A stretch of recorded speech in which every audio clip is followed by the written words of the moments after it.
acompanhar a exposição aí com vocês. Então o primeiro slide é uma introdução. Psicanálise desvendando o inconsciente. Né? Por que esse tema?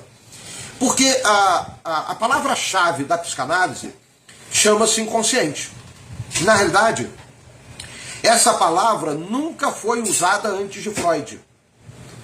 A expressão consciente era uma expressão comum, que era usada por filósofos, por escritores, né? Por pessoas que pensavam a sociedade, por reis. Né? A Bíblia mesmo usa essa expressão, né? Consciente, claro, na tradução para o português. Mas a expressão inconsciente, ninguém nunca tinha usado. Freud foi quem criou esta palavra. Né? Então, quando nós falamos em psicanálise, a psicanálise ela só existe a partir do momento que Freud, fazendo um estudo, uma análise da mente humana, ele a subdivide em 3 partes, que é o consciente, que depois ele vai chamar também de ego, o pré-consciente, que depois ele vai chamar de superego, e o inconsciente, que depois vai ser sintetizado na palavra id. Então, quando Freud estabelece a teoria, né, da divisão da mente humana, para a gente poder entender de forma didática, em 3 partes, ele cria uma parte que pensadores antigos, que filósofos antigos, já citavam, mas não com o nome inconsciente. Mas já falavam e se expressavam acerca de algum lugar da mente humana que algumas coisas ficavam guardadas, arquivadas. Né? Alguns chegavam até muito próximo de Freud, dizendo que parte das nossas guerras, dos nossos traumas, poderiam estar alojados em um lugar da mente que o homem não teria tanta facilidade para acessar. Mas eram frases meio soltas, né? Não a partir de profundas análises, pesquisas e estudos. Então, o que nós vamos perceber é que, a partir de vários pensadores, escritos, filósofos e alguns pesquisadores da área de saúde mental, como foi um amigo de Freud, um francês chamado Charcot, com quem Freud estagiou na área psiquiátrica. Freud, como nós já vimos, era natural da Áustria, da cidade de Viena, e ele vai para a França, para Paris, onde este médico, né, que se torna amigo de Freud, Charcot, tem todo um trabalho que ele desenvolve com pacientes, né, com saúde mental, por ser psiquiatra.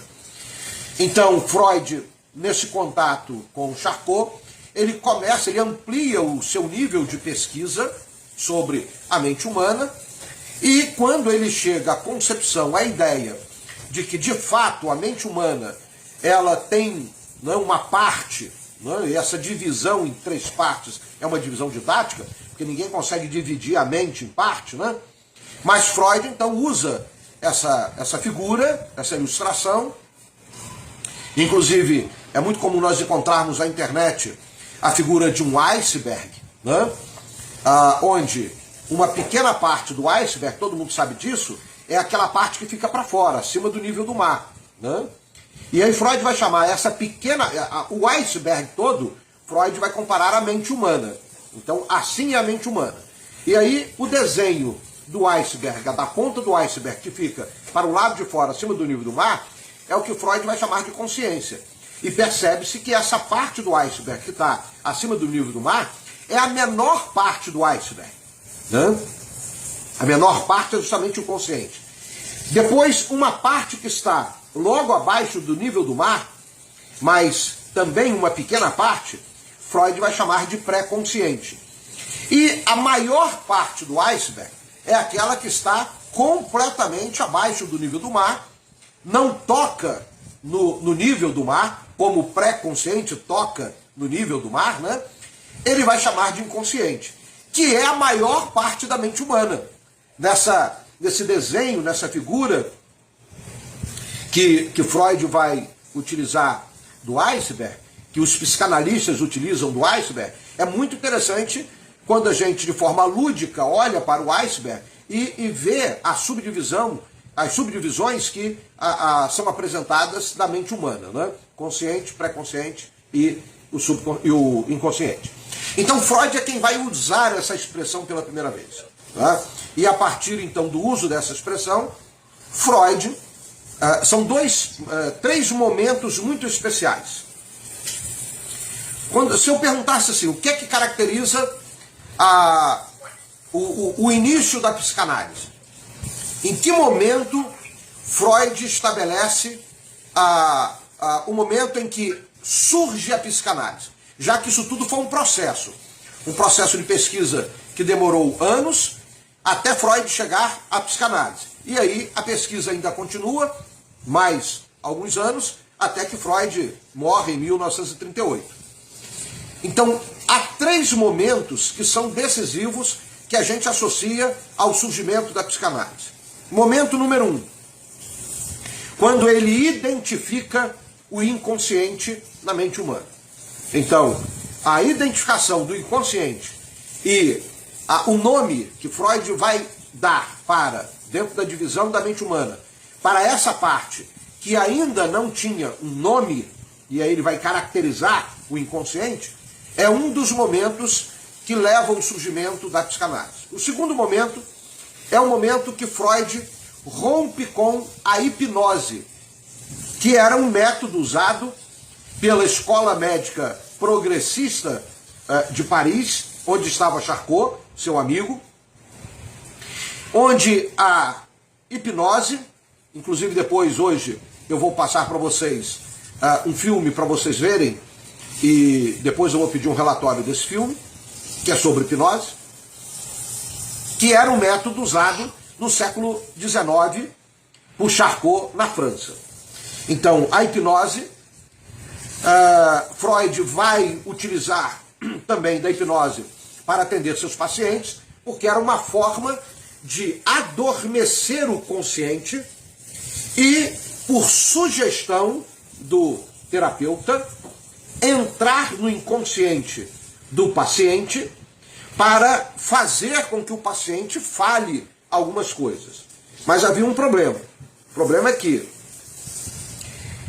a hipnose não permitia que o paciente tivesse conhecimento do que ele estava falando acerca daquilo que estava no seu inconsciente.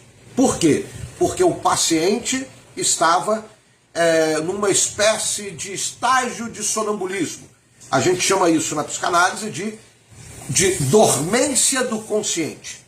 Então, o consciente da pessoa entrava no estado de dormência, de sono, a ponto da pessoa perder o seu controle do que estaria no inconsciente. Uma vez a pessoa dormindo a partir do processo de hipnose, o psicanalista, então, começava a sugerir ao paciente algumas coisas.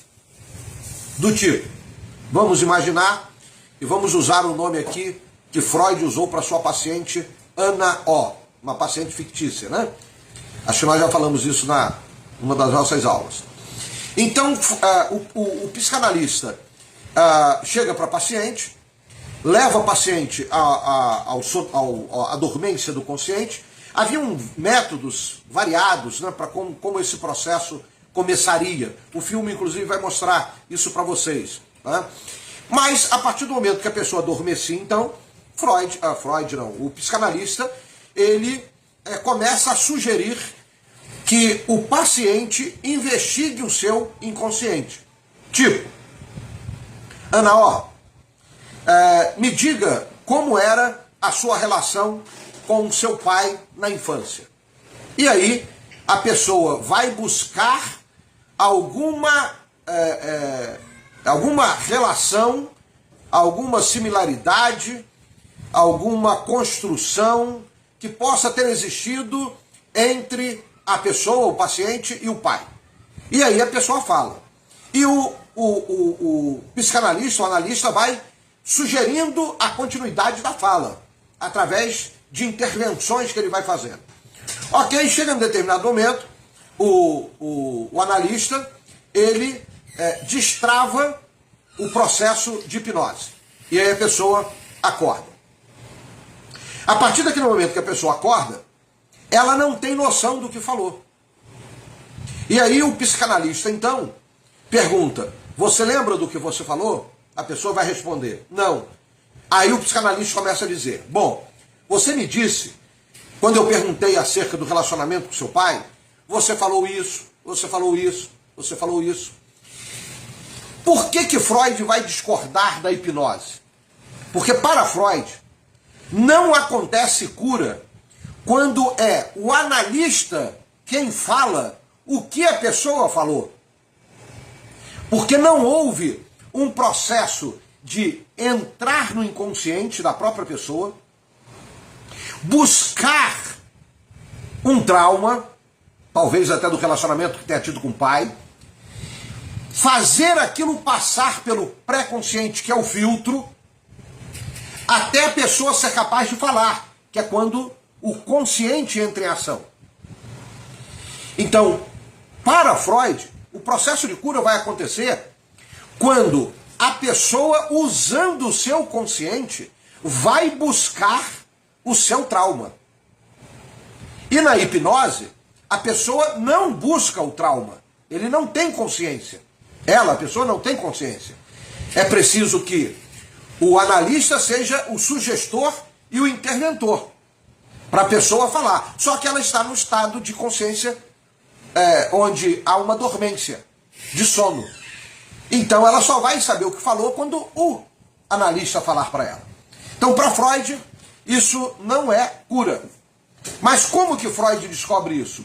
Quando Ana O, que era a sua paciente, com quem ele fazia sessões de hipnose, um dia ela chega no setting psicanalítico e ela pede a Freud para não ser hipnotizada, que ela gostaria de falar, ela gostaria de desabafar, ela estava muito agoniada.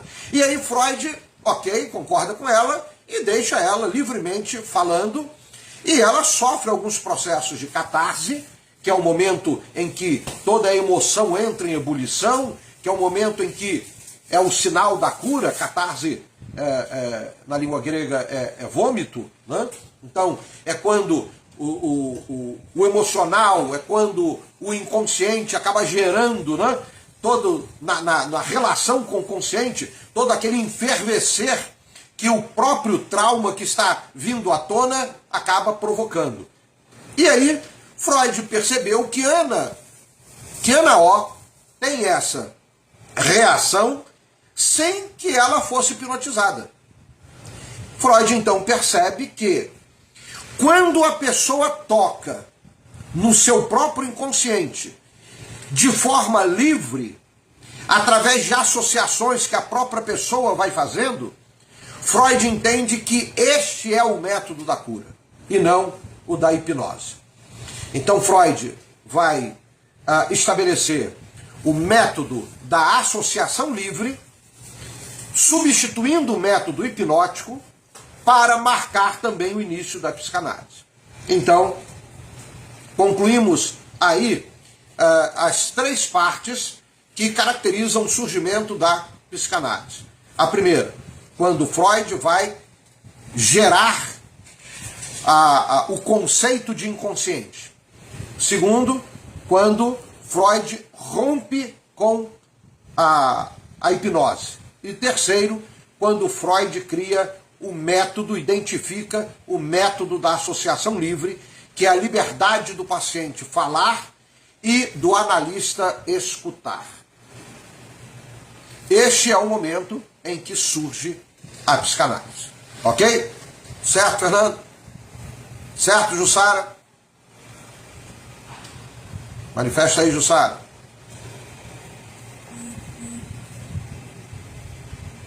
Bom, vamos lá. Tá, o seu microfone está desligado. Isso. Tá, já abri, já. Ok. Entendeu, Jussara? Deu para alguma dúvida? Não. Não? Ok. Então vamos lá. Vamos para o segundo slide. o conceito histórico-filosófico de inconsciente na teoria psicanalítica. Então vamos ver a parte histórica. Além de a ideia de inconsciente na psicanálise tem raízes profundas na história da filosofia. Filósofos como Leibniz, Schopenhauer e Nietzsche exploraram a existência de uma mente inconsciente, influenciando o pensamento de Freud. Volto a dizer, filósofos que antecederam Freud, ou que eram da mesma época de Freud, falavam de um lugar na mente, mas não usavam a expressão inconsciente. Essa expressão é de Freud. Tá? Mas esse lugar que Freud vai chamar de inconsciente, esses filósofos já sinalizavam essa existência. Olha, tem algum lugar na mente humana, né? Como eu já falei no início. Então, na realidade, essa influência que Freud recebe, que vai dar origem a esse lugar chamado inconsciente, vem de filósofos, né, que antecederam Freud ou que eram da mesma época de Freud. O inconsciente na psicanálise também se conecta à filosofia, especialmente ao conceito de representação de Kant, Immanuel Kant, que foi um filósofo racionalista, criticista, muito crítico das estruturas sociais e que as estruturas sociais da sua época influenciavam a estrutura mental da sociedade, o comportamento da sociedade. E aí nós entendemos que essa ideia, né, esse campo do inconsciente, é um campo que, pela leitura que Freud faz, tem toda uma conexão com a filosofia, principalmente a filosofia kantiniana, quando se entende o mundo das representações. Se a gente for considerar um filósofo bem mais antigo, né, 2.400 anos atrás, 400 a.C., que foi Platão, Platão vai escrever sobre filosofia e ele explora muito o campo das ideias. Né? Então, a ideia, a concepção de alguma coisa real que possa existir, para Platão é formatado primeiro no campo das ideias. Então, que lugar é este que o ser humano está formando alguma coisa real a partir de ideias? Por exemplo, hoje quando a gente fala em uma cadeira, né? Olha, queridos, eu queria que vocês mentalizassem uma cadeira. Aí todo mundo vai pensar em alguma coisa que tem quatro pernas, que tem um assento, que tem um encosto, pode-se pensar até na cor, pode-se pensar no tipo de assento de encosto, se é almofadado, se é de madeira, se é de ferro, se é plastificado, enfim. A gente vai formatando no consciente, a partir de uma ideia, o que é uma cadeira. Mas e antes de existir uma cadeira?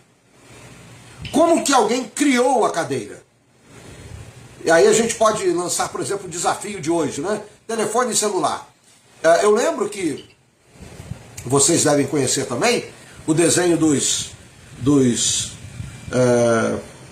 Jacksons, né? Aquela família que, né, voa num carro aéreo, né? Mas só que isso é da década de 60. Né? Quando é que alguém poderia imaginar que iria voar dessa forma?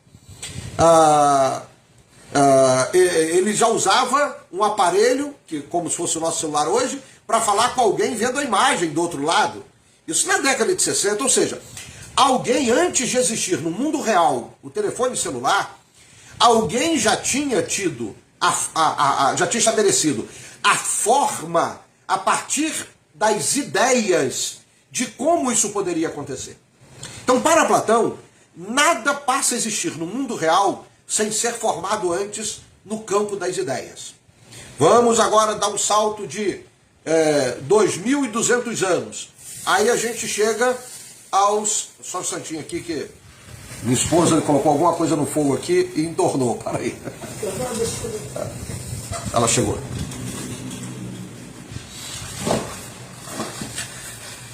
Você imagina, isso vai ficar gravado, né?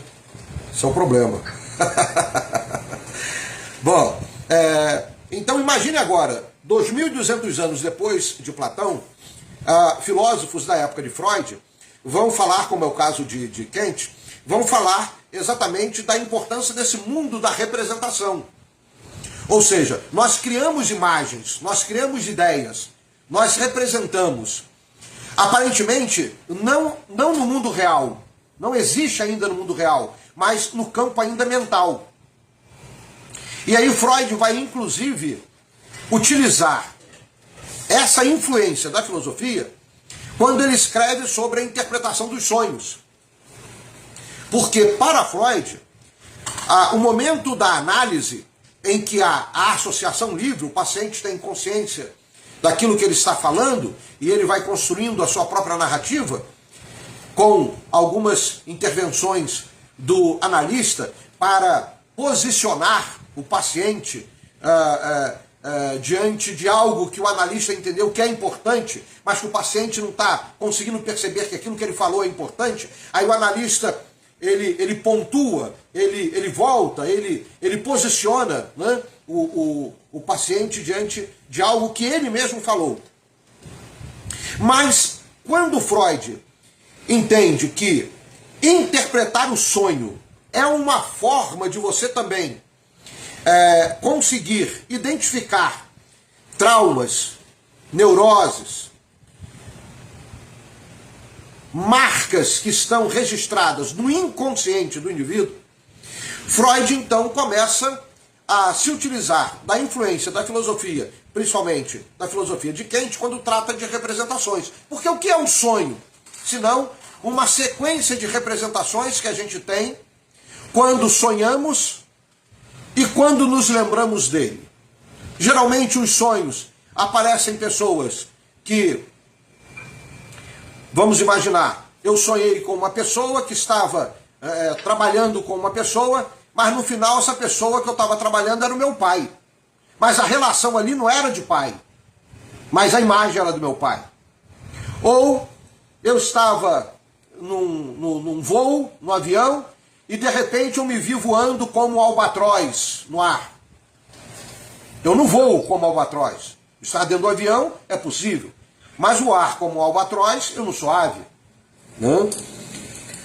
Enfim, existem várias representações, múltiplas, milhares, que nós visualizamos em nossos sonhos. Né? Então, para aí, tá tocando um alarme aqui. O telefone da minha esposa. Então tem várias representações que aparecem nos nossos sonhos. Então, essa parte da filosofia de Kant, por exemplo, vai influenciar Freud quando ele vai escrever sobre a interpretação dos sonhos. Vocês vão ver isso mais à frente, numa disciplina só sobre interpretação de sonhos. Por quê? Para Freud, usando aqui a ideia, aquela figura da mente dividida em três partes. O consciente na parte superior, o pré-consciente no meio e o inconsciente na parte de baixo. Entendendo que o pré-consciente, ele funciona como o filtro. Então, você está na análise, você está querendo acessar um trauma que está lá no inconsciente. Mas para acessar aquele trauma e trazê-lo até o consciente para você falar, né, diante do seu analista, você faz dois movimentos. Primeiro, você tem que sair do estado de consciência e passar pelo pré-consciente, que é o filtro, para chegar ao trauma. Então o primeiro movimento é de descida, usando a figura de linguagem, né? O primeiro movimento é de descida, é do consciente para o inconsciente. Aí você tem que passar pelo filtro. Ou seja, será que vale a pena eu tocar nesse problema, nesse meu trauma? Quando você começa a se perguntar se deve ou não entrar lá no inconsciente, você está passando pelo filtro. O filtro faz esse papel. O movimento é de descida. Ok. Você passou. Você chegou no trauma. O lugar da dor. Agora você tem que trazer esse trauma para compartilhar com o seu analista. Na associação livre. Aí você tem que fazer um movimento de subida. Usando a figura de linguagem. E aí, para fazer esse movimento de subida do inconsciente para o consciente, você tem que passar novamente pelo pré-consciente, que é o filtro. E aí, ao passar pelo filtro, você começa. Será que meu analista vai entender esse problema? Será que ele não vai me acusar de, na realidade, eu ter sido culpado disso ter acontecido lá na minha infância, quando eu fui abusado pelo meu tio? Será que ele não vai achar que eu fui conivente? Então você está fazendo no movimento de subida para trazer o trauma para o consciente, você passa novamente pelo filtro. O que Freud entende a partir do livro, das anotações que ele vai estabelecer sobre sonhos? Que quando a pessoa está sonhando, o filtro fica praticamente nulo. O pré-consciente, ele cochila, ele dorme. E aí, facilmente durante o sono, o indivíduo consegue acessar o inconsciente e, no sonho, ele traz o que está no inconsciente para o consciente. Só que ele está dormindo, mas ele sonha. E a ideia de que nós não nos lembramos dos sonhos é uma ideia equivocada. É porque, se você... é até quase um exercício, eu tenho feito isso. Quando eu sonho, geralmente depois do sonho, o cérebro, as duas partes do cérebro, dão uma relaxada e você entra num sono mais leve. E aí, se você acordar ali e fizer um exercício mental de relembrar o sonho que você acabou de ter, a probabilidade de você não se esquecer dele é muito grande. Então, provavelmente, quando você acordar de manhã, você vai lembrar do sonho que teve. Nós sonhamos várias vezes durante uma noite. Então, se nós fizermos esse exercício, nós vamos guardar o sonho. O que é que Freud faz? Freud, ao escrever sobre isso, entende que uma das melhores formas de analisar o seu paciente, fazendo com que o seu paciente se encontre de maneira melhor com o seu trauma, é ele levando o seu paciente no setting psicanalítico, aparentemente, né? Ele fala setting psicanalítico, é o nome certo. S-E-T-T-I-N-G, setting. E não consultório, porque psicanalista não é médico. Freud entende que no setting psicanalítico, ele pegar o paciente e levar o paciente a se lembrar dos sonhos que ele está tendo, é uma forma de trazer o trauma para ser tratado, para o consciente. Entendeu? Alguma dúvida, Fernando? Jussara? Ok. Certinho, Jussara? Sim. Certinho. Ok. Então vamos adiante. Aqui um breve histórico da descoberta do inconsciente. E aí ele apresenta o estudo da histeria, interpretação dos sonhos eu já falei, e a teoria da repressão. Vamos para o estudo da histeria primeiro. Freud, em seus primeiros estudos sobre histeria, observou que os sintomas de seus pacientes não podiam ser explicados apenas por fatores físicos. Começou a notar a influência de experiências traumáticas, reprimidas, revelando a existência desse lugar, né, que ele vai chamar de inconsciente. Bom, vamos nos posicionar aqui para a gente entender. Na época de Freud, a principal causa de problemas psicóticos, de problemas de saúde mental de forma geral. Aliás, uma coisa importante aqui, né, que eu esqueci de falar, dentro do contexto histórico, né, lá de Viena, da Europa de uma forma geral, na época de Freud, era o contexto da chamada Segunda Revolução Industrial. A primeira Revolução Industrial, ela vai acontecer por volta de uns 100 e poucos anos antes da época de Freud, século XVIII. E ela está relacionada à máquina a vapor, ao uso do carvão, né, como fonte de energia. Ok, e aí surgem as primeiras indústrias que utilizam essa fonte de energia para movimentar os seus maquinários. O trem movido a vapor é o maior símbolo, né, da primeira Revolução Industrial.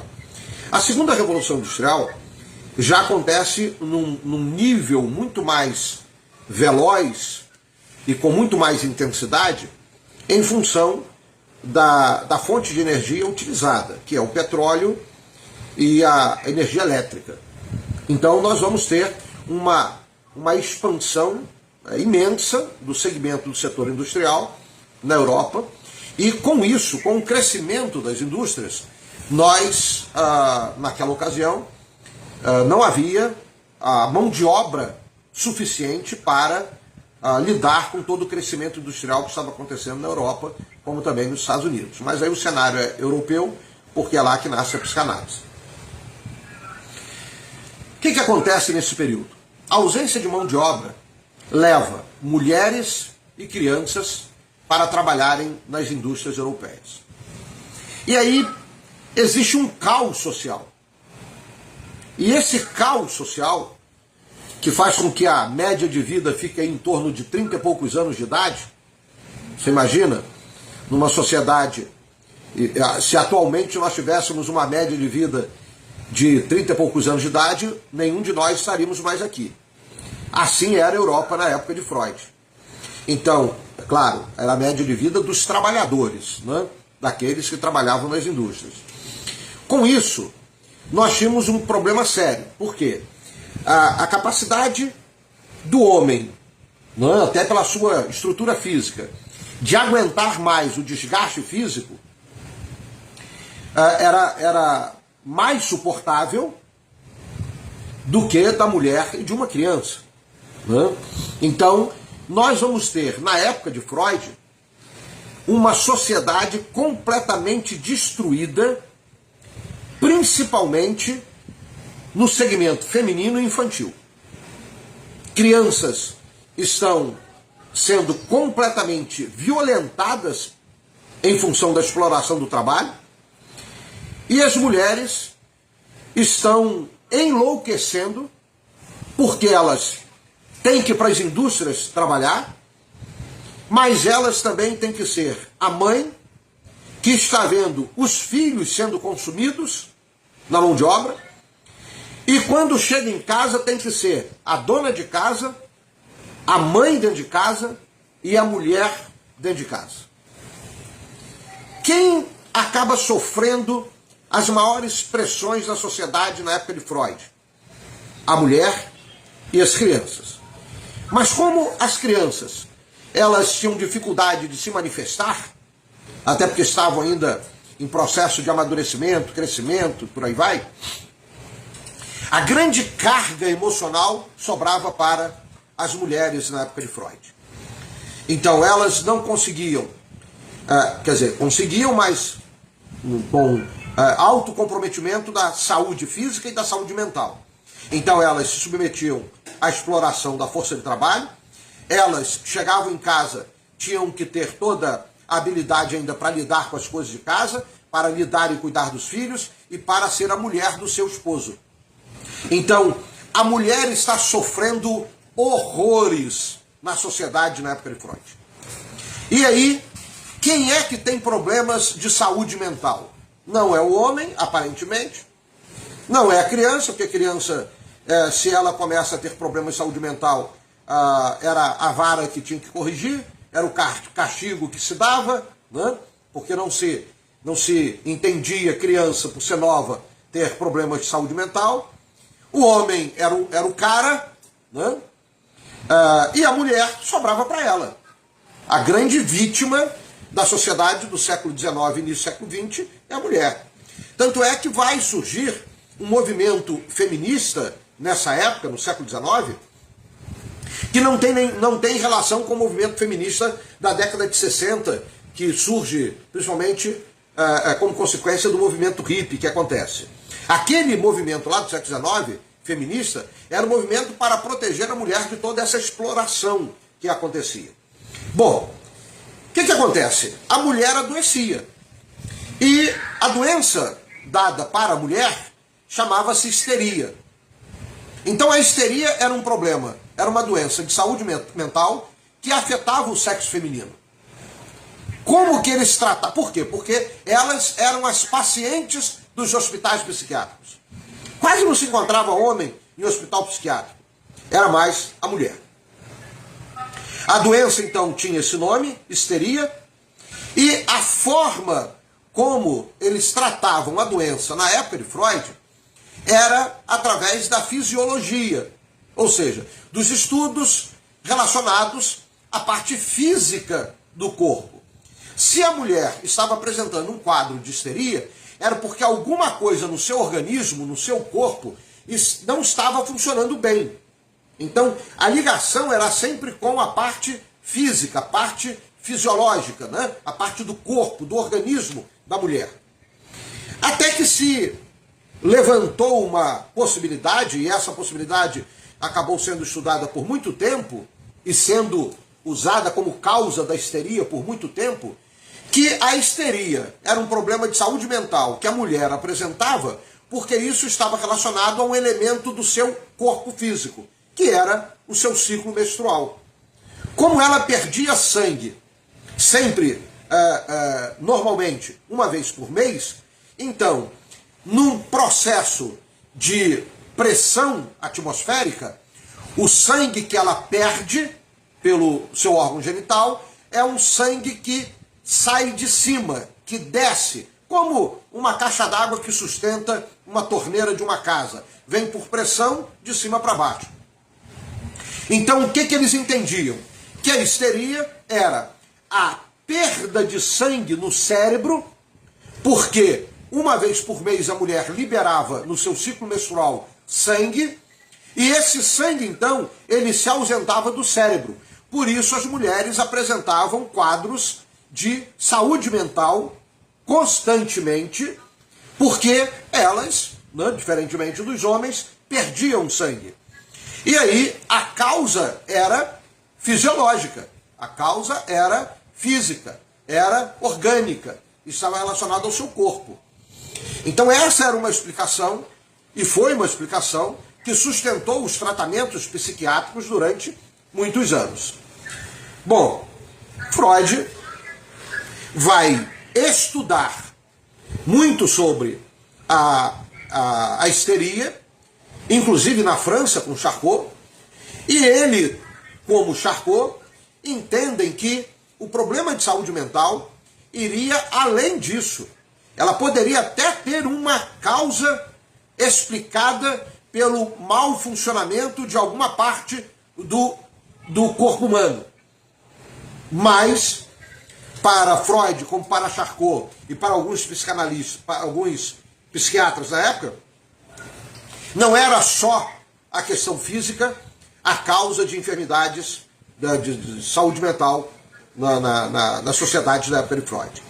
E aí então que Freud começa, nas suas pesquisas, a identificar que geralmente as mulheres que tinham aquele quadro de histeria, elas tinham passado por algum tipo de trauma que tinha ficado reprimido, escondido, guardado, né? E aí é que Freud vai começar a pontuar a existência de uma parte da mente, que ele vai chamar de inconsciente, onde esses traumas ficam guardados, arquivados. Então, vai mudar esse eixo, aquela ideia de histeria ligada ao mau funcionamento do corpo da mulher por causa de perda de sangue, quando surge a psicanálise, quando Freud trabalha a teoria do inconsciente e a pessoa encontra a cura através da associação livre, quando consegue chegar ao trauma no seu inconsciente, desmorona toda aquela teoria anterior da histeria da mulher como uma doença feminina ligada ao fluxo sanguíneo.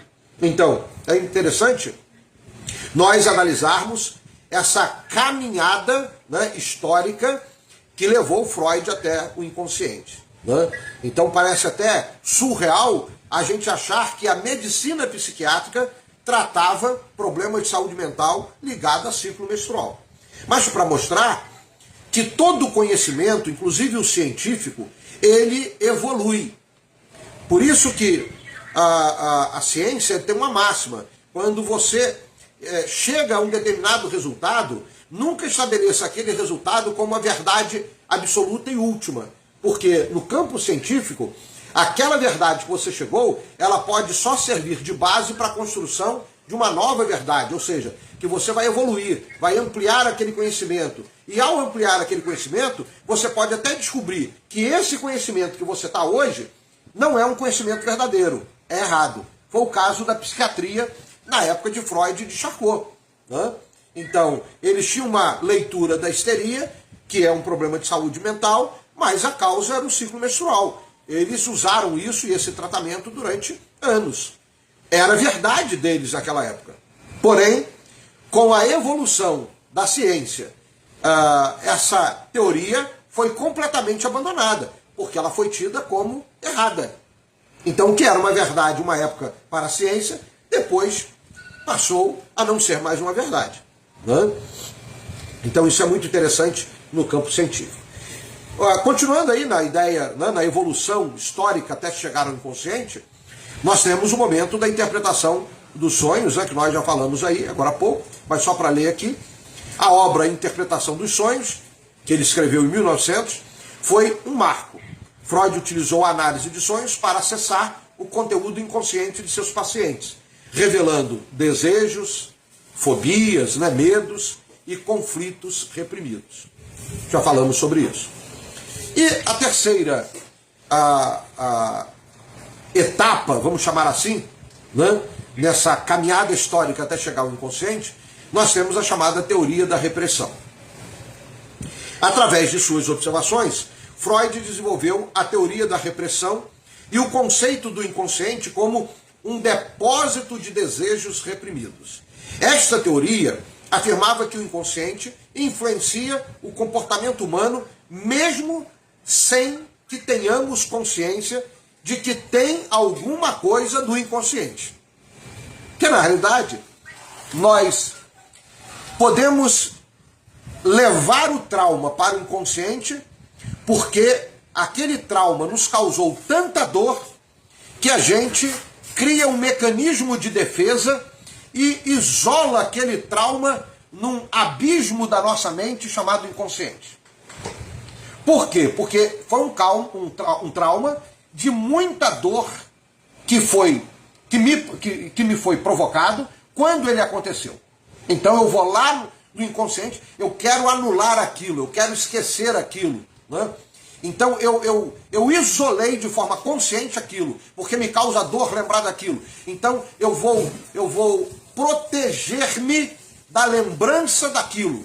Eu vou me recusar a me lembrar daquilo. Isso é um mecanismo de defesa.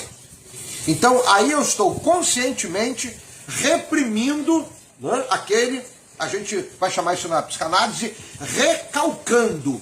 Eu vou recalcar aquele trauma, né? Então ele vai ficar recalcado. Ok. Só que há outros traumas que eles vão para o inconsciente sem serem enviados de forma consciente. Por exemplo, alguns traumas que a criança sofre, né, ainda na fase infantil, esses traumas vão ser alojados no inconsciente, mas não são levados pela criança de forma consciente para o seu inconsciente. É muito interessante isso, né? Mas está lá, está arquivado, está guardado. E isso o indivíduo, né, só vai tomar conhecimento que existe alguma coisa quando na vida adulta ele percebe que tem alguma coisa errada com a vida dele. E aí quando ele procura um terapeuta, e através de terapias, o terapeuta, seja por a fala na associação livre, ou interpretando sonhos, né, em algum momento o analista vai identificar um trauma recalcado, reprimido, que foi para lá de forma inconsciente, que nem a pessoa se lembra. Né? Então é muito interessante como que a análise, como que a terapia ajuda realmente a pessoa a se livrar de traumas conscientes ou inconscientes. Então, a teoria da repressão é uma teoria que Freud vai identificar como alguma coisa existente, inclusive que vai dar existência ao inconsciente, porque todos os desejos reprimidos, recalcados, estão exatamente guardados lá no inconsciente. Tá? Muito bem. Ok aí? Vamos para o próximo slide. Estrutura do aparelho psíquico. Consciente, pré-consciente, inconsciente. Já falamos sobre isso daqui, na realidade, né? Só que agora, eu falei antes, eu antecipei, mas aqui está a organização, né? Porque isso daqui, inclusive, causou muita polêmica na época de Freud, né? Porque é ainda alvo de muita polêmica. Porque um grupo de cientistas diz que não é possível dividir a mente. A mente humana é indivisível. Ela é uma coisa só, né? E quando Freud divide a mente humana, ele está cometendo um equívoco, um erro, né? Só que a divisão de Freud não é física, não é fisiológica, né? A divisão de Freud é uma divisão figurativa, que até em alguns casos ela é apresentada de forma lúdica por desenhos para a gente entender, mas que ele conseguiu reproduzir, através da sua teoria, a estrutura, como a mente humana, como o psiquismo humano está estruturado. E aí é quando ele divide nessas três partes que nós já comentamos aqui. Podemos até passar adiante. O conteúdo do inconsciente: desejos, fantasias e impulsos primitivos. Vamos ver o que está, então, guardado, arquivado, né, nessa gaveta que a gente não quer abrir, né, que a gente não quer, às vezes, nem quer saber da existência desse arquivo, né? Então, quais são os conteúdos do inconsciente? E aí Freud vai trabalhar alguns deles. Primeiro, os desejos. Desejos inconscientes são impulsos básicos, muitas vezes relacionados à sexualidade e à agressividade, que moldam nossas ações e pensamentos. Para Freud, esses desejos inconscientes são parecidos com o instinto de um animal. Esses desejos são meio que instintivos, né? Então, assim, o que é um instinto? Quando a gente fala de um animal, um cão que ouve outro cão latindo e ele sai correndo de onde está para começar a latir também. A cadela daqui de casa teve filhotes essa semana. 7 filhotinhos, né? E é a primeira ninhada dela, né? E aí a gente vê a natureza do instinto. À medida que ela ia dando, né, que ia nascendo cada filhote, como que, sem ninguém ensinar para ela ia limpando o filhote, comendo a placenta de cada filhote, assim que cada um saía. A placenta de cada filhote tem nutrientes que são extremamente essenciais para essa primeira amamentação que a cadela oferece à sua ninhada, aos seus filhotes, né? Ela se comporta, entre aspas, completamente conduzida por instintos. O animal tem consciência? Não. Se fôssemos fazer a estrutura psíquica de um animal irracional, nós diríamos que o animal irracional só tem uma estrutura psíquica, o inconsciente, porque ele só age por instinto. Não existe pré-consciente, não tem filtro, e nem existe consciente. Então, para Freud, o nosso inconsciente assemelha-se ao de um animal irracional. É onde estão os nossos desejos, e desejos inconscientes. E ele vai ligar esses desejos principalmente a posições, a posturas de agressividade, como ódio, raiva, são impulsos que estão, desejos que estão no nosso inconsciente. Como também a questão da sexualidade. Os desejos da sexualidade são desejos do inconsciente. E aí o ser humano é muito semelhante ao próprio animal irracional, né? Que tem a questão da sexualidade no mundo animal irracional para reprodução.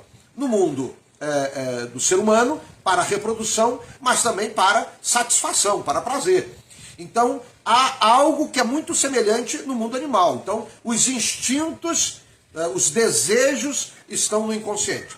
Só que Freud não vai usar a expressão instinto, porque a expressão instinto é uma expressão específica para o animal irracional. Freud vai usar a expressão pulsão. Então, o ser humano tem pulsões. O que são pulsões? São esses desejos que estão todos eles registrados no inconsciente humano. Tá? Mas as pulsões são como os instintos dos animais. Mas nós não falamos instintos porque nós somos seres conscientes. O nosso consciente, a nossa consciência, tem controle sobre as nossas pulsões. Então vamos lá. Nós falamos aqui que a agressividade é uma pulsão que está no inconsciente do ser humano. Então, quando diante de um quadro eu posso me irar, esse desejo da ira surge do inconsciente. Mas meu consciente vai falar se aquela ira vale a pena seguir adiante, ser consumada, ou se eu vou me segurar e não vou levar adiante. Esse papel é a consciência que exerce sobre o desejo de pulsão de agressividade do inconsciente humano. O que não acontece no animal. No animal, quando a agressividade surgir como instinto, ele vai executar. Né? Ele vai consumar, porque ele não tem o consciente para estabelecer ali o controle sobre um desejo do inconsciente. Ok? Vocês vão estudar também depois disciplinas só sobre pulsões. Tá? A gente aqui está introduzindo toda a teoria psicanalítica. A gente está dentro da composição da teoria psicanalítica. Depois isso tudo vai ser subdividido em disciplinas com vocês. Segundo lugar, as fantasias. Então, para Freud, as fantasias também estão nesse... Né, o imaginário humano está também no inconsciente, né, nesse lugar onde as fantasias são guardadas. São representações mentais que expressam desejos reprimidos e impulsos ocultos, influenciando nossas relações e nossas percepções. Tá? As fantasias, elas vão, inclusive, aparecer de maneira muito clara nos sonhos. Então, quando Freud fala na teoria, cria a teoria psicanalítica sobre a teoria de interpretação dos sonhos, quando ele fala das fantasias que surgem, que aparecem, elas estão no inconsciente, e quando nós sonhamos, algumas dessas representações, dessas fantasias, elas aparecem nos sonhos, né? Elas surgem nos sonhos. Então, se o sonho é uma forma de conexão do que está no inconsciente vir para o consciente, sem que o filtro atrapalhe, né? Sem que o pré-consciente atrapalhe, então, quando sonhamos, algumas dessas fantasias e dessas representações saem no sonho. Então, ali no inconsciente, um dos conteúdos do inconsciente, além dos desejos, né, dos impulsos, das pulsões, ali estão também algumas fantasias, algumas representações. Terceiro, os chamados impulsos primitivos. Também pulsões primitivas. Os impulsos primitivos são instintos básicos de sobrevivência e de autoproteção, que podem manifestar-se em comportamentos agressivos ou autodestrutivos. Então vamos lá. Comer é um impulso primitivo. Alguém passando fome, que vê uma comida, ela pode ser impulsionada por esse desejo primitivo a ir até onde está essa comida, tomá-la para si, para poder matar a sua fome. Mas vamos imaginar que esta comida seja algo que está em exposição em um supermercado. E aí, ele passando na frente do supermercado, tem uma banca, ele passa a mão nessa comida, ele foge porque ele quer matar a sua fome. E aí entram as leis, né, que vão determinar furto, roubo e por aí vai, que diria que ele cometeu um crime.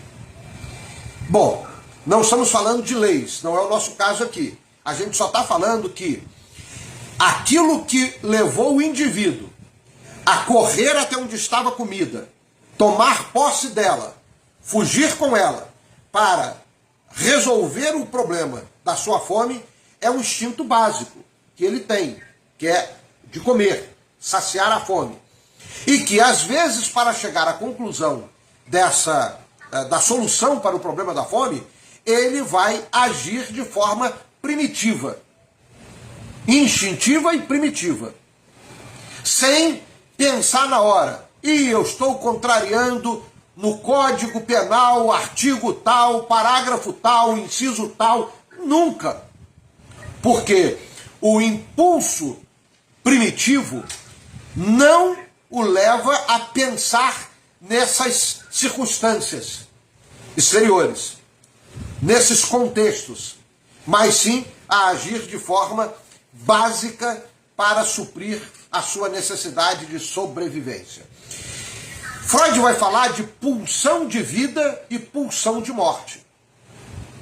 Então, dentro de cada um de nós, tem esses dois desejos ligados à nossa existência mais primitiva possível, que é a existência da vida e a existência da morte. Se estamos aqui, é porque sabemos que um dia nascemos. Mas se estamos aqui, é porque também sabemos que um dia morreremos. Essas duas pulsões são primitivas e elas estão no nosso inconsciente.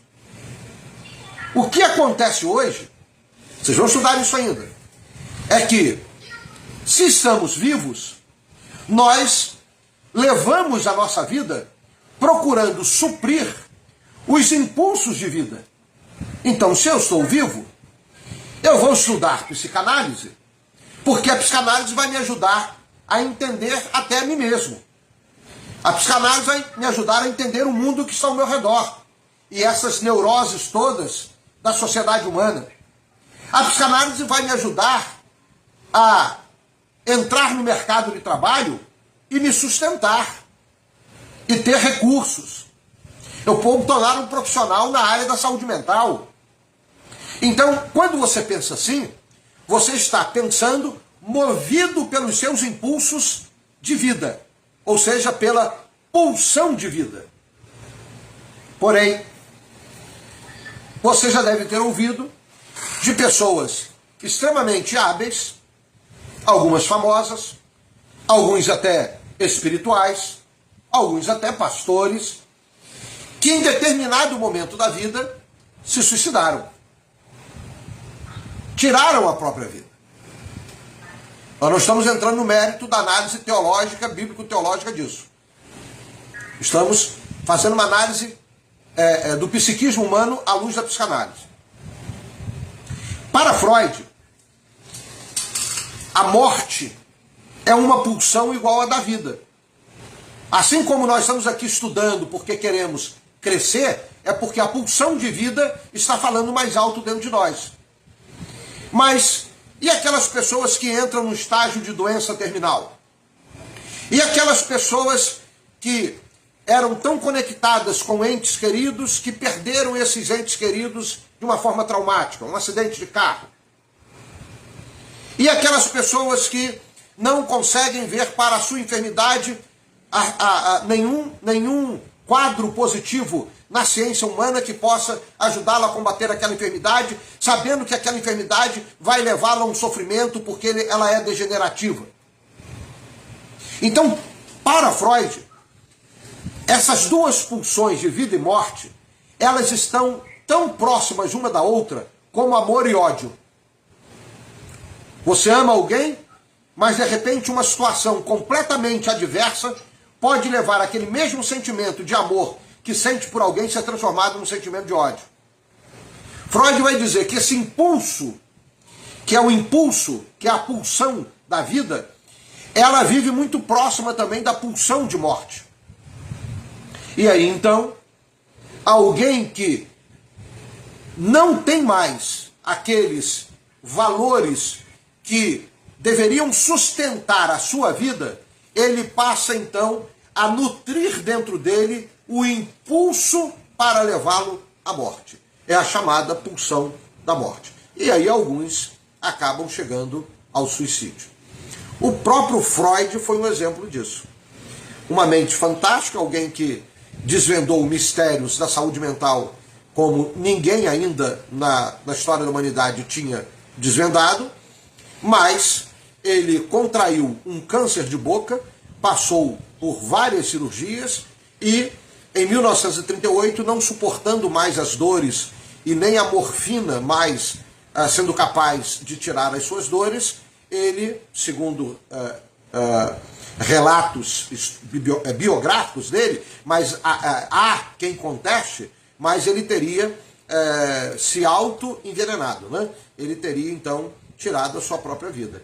Ele teria sido o melhor exemplo de alguém que viveu intensamente, pulsão de vida, também chega à pulsão da morte, ou seja, ao desejo de morrer, né? Então, isso são os chamados impulsos primitivos e está tudo guardadinho lá no inconsciente. Ok? Pegou aí, Fernando? Certinho? E aí, Jussara? Tudo anotadinho? Jussara, tudo certinho? Alguma dúvida? Não, pastor, nenhuma dúvida. Ok. Então vamos para os mecanismos de defesa, né? Do ego e sua relação com o inconsciente. Aí é muito interessante, né? Porque, na realidade, quando nós, de forma consciente ou inconsciente,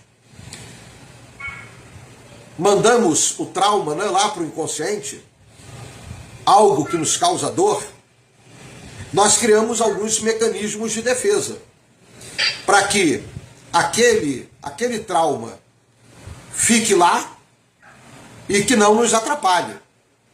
É como se a gente quisesse que ele não existisse, mas ele existe.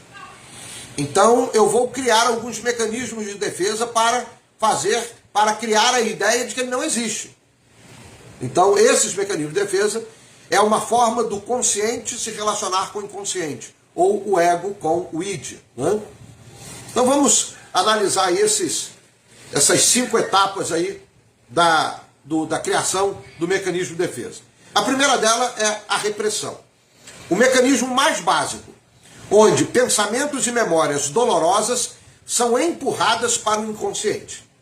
Então essa é a repressão. Eu vou reprimir aquele pensamento, aquela memória, porque me causa dor. Então eu vou reprimi-lo. Eu vou empurrar lá para o inconsciente e vou isolar aquilo da minha vida. Tá? Não admito nem ninguém tocar naquele assunto comigo, mesmo que alguém tenha tido participação, né, ou soubesse do que aconteceu. Se alguém puxar aquele assunto, eu disfarço, eu mudo de assunto, eu dou um fora na pessoa, mas eu não quero admitir a existência daquilo na minha vida. Então eu vou reprimi-lo, eu vou enviá-lo, vou empurrá-lo lá para o inconsciente. O segundo é a negação, segundo mecanismo de defesa. Eu me recuso a reconhecer que aquilo aconteceu comigo. Então, para evitar que aquilo me cause mais dor, que gere mais conflitos, né, na minha existência, eu nego a existência, então, daquele problema. Eu nego a existência daquele trauma. E é muito comum pessoas chegarem à análise, né, com o terapeuta. O terapeuta percebe pelo comportamento, percebe pela própria exposição, pela fala, que a pessoa está negando algo. E é um processo de muita paciência do terapeuta, porque chega um momento que essa negação ela é tão forte ao longo da vida da pessoa que é como se aquilo não existisse mais. Ela nega tanto, nega, aprendeu a negar que é como se aquilo nunca tivesse de fato acontecido. Mas na verdade é uma negação. Tá? Então existe e a pessoa nega. Terceira forma do mecanismo de defesa se manifestar entre o consciente e o inconsciente é a projeção. É quando se atribui os próprios pensamentos e sentimentos a outras pessoas.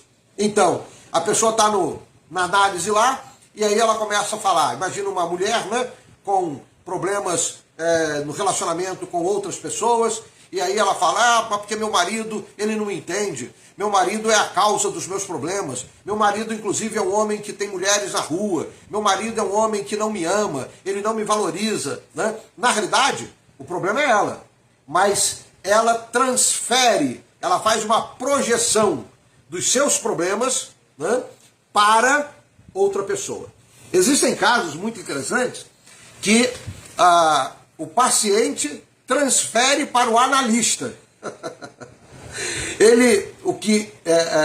À medida que ele vai tentando chegar, né, pelo processo de análise ali do seu terapeuta, ao inconsciente, ele gera um mecanismo de defesa onde ele fala alguma coisa do que está lá no seu inconsciente, mas ele fala por projeção.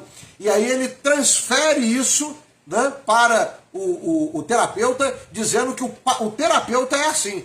Tá? Você não está me entendendo, você está me tratando mal, porque você não consegue entender quem eu sou. Na verdade, a pessoa tem problema de relacionamento e não entende os outros. A pessoa, então, ela transfere isso para o próprio psicanalista. É um dos momentos muito interessantes da análise, porque o terapeuta precisa ter, né, toda uma técnica para poder lidar com esse mecanismo de defesa, que é o da projeção.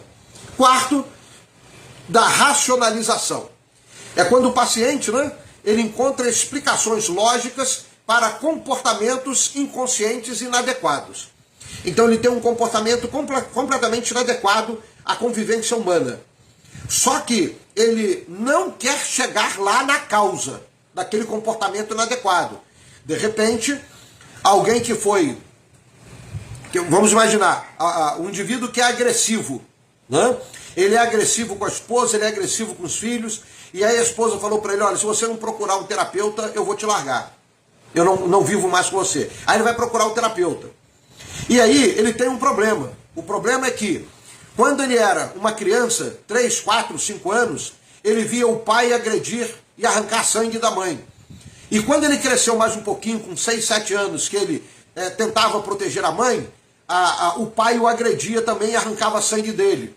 E assim foi até que o pai morreu quando ele tinha lá para os seus 15 anos. Aí o tempo passou, né, viveu bem com a mãe, só que a mãe agora já faleceu também, ele casou, ele teve filhos, e ele se tornou em um determinado momento agressivo. Então ele vai querer justificar a agressividade dele com explicações racionais, né?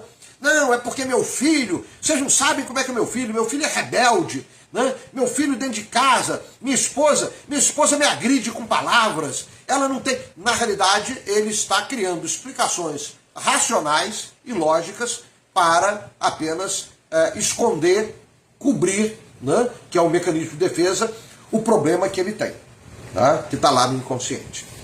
E a última aí é a sublimação. Quando os impulsos inconscientes são transformados em comportamentos socialmente aceitáveis, né? Então, por exemplo, o indivíduo tem problema de se ausentar da realidade. E aí ele usa a bebida para isso. Tá? Ele usa a bebida. E o fato dele beber é um hábito socialmente aceitável. Ele não fica violento, e nada, mas para ele se isolar do trauma, do problema que causa dor para ele, então ele tem um comportamento que é inadequado, mas socialmente ele é aceito. Tá? E aí ele entra o exemplo do vício, né, e da bebida é um bom exemplo de sublimar o problema. Então, ele existe, o problema está aqui, ele me causa dor, mas sabe uma coisa? Uma boa maneira de eu não me lembrar dele, de eu esquecê-lo, é eu tendo um comportamento que é um comportamento que a sociedade aceita. E com isso eu não vou afetar ninguém, eu não vou machucar ninguém, e eu também não vou me lembrar dele, então a pessoa se entrega ao vício do álcool. Ok? Deu para esclarecer cada ponto desse? Muito bem. A importância do inconsciente na compreensão do comportamento humano. Então são aí 4 etapas, 4 fases, né? que a gente vai também detalhar depois isso mais para frente, mas só para a gente posicionar, porque o nosso tempo está avançado. Então, as chamadas motivações ocultas, que é quando o inconsciente impulsiona nossas ações, influenciando nossas escolhas e comportamentos, mesmo sem nossa consciência. Então, esse é o problema daquilo que está no inconsciente, não foi tratado, surgir e influenciar o nosso comportamento. Tá? Então, em algum momento, nós vamos ser afetados por aquilo que está guardado, acumulado, escondido no inconsciente. Então, uma das coisas são as chamadas motivações ocultas. Então, nossas escolhas, nossas motivações, elas vão ser influenciadas exatamente por aqueles problemas que estão guardados, retidos no inconsciente. Segundo, são os pensamentos e as emoções. Nossos pensamentos e emoções são moldados pelo inconsciente, influenciando nossas percepções e as nossas reações. Então, uma outra consequência do conteúdo do inconsciente refletindo no nosso comportamento humano será exatamente nos nossos pensamentos e nas nossas emoções. Terceiro, nas relações interpessoais. O inconsciente influencia nossas relações, aquilo que nos atrai, nossos conflitos e os nossos padrões de comportamento. Então, não ser tratado de traumas do inconsciente, em algum momento o nosso comportamento vai ser afetado nas relações que nós temos com outras pessoas. Seja no casamento, dentro de casa com os filhos, local de trabalho, amigos, no futebol, né? Por aí vai. E em quarto lugar, a chamada compreensão completa. Somente compreendendo o inconsciente podemos desvendar os mistérios do comportamento humano. Então, a psicologia, por exemplo, ela trabalha mais na linha comportamental. Então ela identifica os comportamentos, quais estão sendo os comportamentos da pessoa, e a partir então desses comportamentos, ela estabelece linhas de tratamento que são comportamentais. Não quer dizer que a psicologia só faça isso, mas primordialmente ela trabalha com linhas comportamentais. A psicanálise, ela percebe que o fim último, fim maior, é exatamente quando tudo que nós temos no inconsciente, se não for tratado, os nossos comportamentos serão afetados. Então é importante submetermos ao tratamento de um analista, de um terapeuta, exatamente para que o nosso comportamento seja o melhor possível. Aplicações clínicas do inconsciente, nós temos a psicoterapia. No caso da psicanálise, utiliza o conceito do inconsciente para investigar as raízes dos problemas emocionais. Então, o que é psicoterapia? A investigação que a psicanálise faz do que está no inconsciente. A interpretação de sonhos, como nós já falamos, que é considerada uma via real para o inconsciente, né? Sem que o filtro atrapalhe. E a análise da transferência, como nós falamos, a chamada associação livre, né? A transferência onde o paciente projeta seus sentimentos para o terapeuta. Lembra que eu falei agora há pouco sobre isso? Permite a análise das relações interpessoais e do inconsciente. Então essa análise de transferência é muito interessante porque o paciente está projetando no terapeuta os seus problemas. E isso ajuda o terapeuta a trabalhar exatamente os problemas apresentados pelo paciente. Concluindo, a centralidade do inconsciente. Então, o fundamento da psicanálise é o inconsciente é o núcleo da teoria psicanalítica. 2. A compreensão do comportamento, desvendando os mistérios da mente. Então, eu compreendo, eu faço melhor a leitura dos meus comportamentos quando eu sou capaz de desvendar os mistérios que estão no meu inconsciente. E terceiro, influência duradoura. As ideias de Freud sobre o inconsciente continuam a inspirar a psicologia, a psiquiatria e as práticas terapêuticas modernas. Então, Freud continua sendo o grande influenciador, grande base da construção do conhecimento da mente humana e da psicanálise, que hoje os estudiosos continuam indo a Freud, bebendo em Freud, para continuarem entendendo como o comportamento humano se apresenta.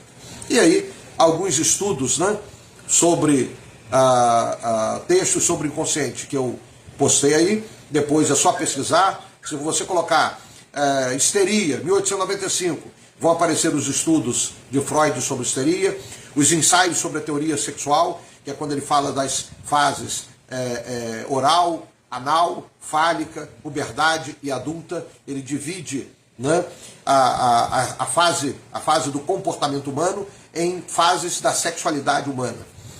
Depois vai ter uma disciplina só sobre isso também. A interpretação de sonhos, falamos muito também, e o eu e o id, que é quando Freud apresenta a chamada segunda tópica, né? Onde o consciente ele vai chamar de ego, o pré-consciente ele vai chamar de superego e o inconsciente ele vai chamar de id. E aí, então, mais algumas informações sobre histeria, interpretação dos sonhos, os ensaios da teoria sexual, que é onde ele fala, né, um pouco mais sobre esses artigos que são fundamentais, que fundamentaram toda a sua teoria. Ok, Fernando, alguma pergunta? Tranquilo? Nós demos uma voada hoje, tá, Jussara? Nós demos um sobrevoo. Né? Eu falei voada, meio popular demais, né? Um sobrevoo aí na psicanálise, mas na área do campo do inconsciente. Tá? Depois a gente vai mergulhar um pouco mais no inconsciente, a gente vai estudar o consciente como uma das áreas da metapsicologia de Freud. Né? Metapsicologia por quê? Meta quer dizer além, porque vai além dos conceitos psicológicos da mente humana. Tá? Então a gente vai trabalhar exatamente isso. Alguma dúvida, Fernando? Alguma pergunta? Alguma pergunta, Fernando? Alguma dúvida? Tudo claro? Ok. Jussara, alguma dúvida, alguma pergunta? Não? Ok, olha só. Para efeito de conhecimento, como que funciona, né? Porque há muitas dúvidas, e hoje, depois a gente vai falar só sobre hipnose também. E hoje ainda é bem polêmica o uso da hipnose nos tratamentos terapêuticos. Psicanalista freudiano não usa hipnose. Tá? Agora, há muitas terapias modernas, psicoterapias modernas, que tentam trazer a hipnose para o campo da terapia também. Eu vou passar o link do filme para vocês, tá? As informações, e vou pedir a vocês um pequeno relatório, né, do filme, tá? sobre hipnose. E vou passar também um link de um programa do Danilo Gentili, aqui acho que é do SBT que ele está, onde ele recebe um terapeuta hipnótico, né, que vai fazer hipnose ao vivo, com inclusive dois apresentadores que trabalham com o Danilo no programa. Mas isso é só para vocês entenderem essa dinâmica, como que funciona, tá? É muito interessante isso, já que nós tocamos no assunto aqui, porque o rompimento com a hipnose foi exatamente o momento que nasce a psicanálise. Tá bom, gente? Então, uma boa noite para vocês, um bom descanso, e aí a gente vai falando pelo grupo lá, tá bom? Um abraço. Tchau, paz.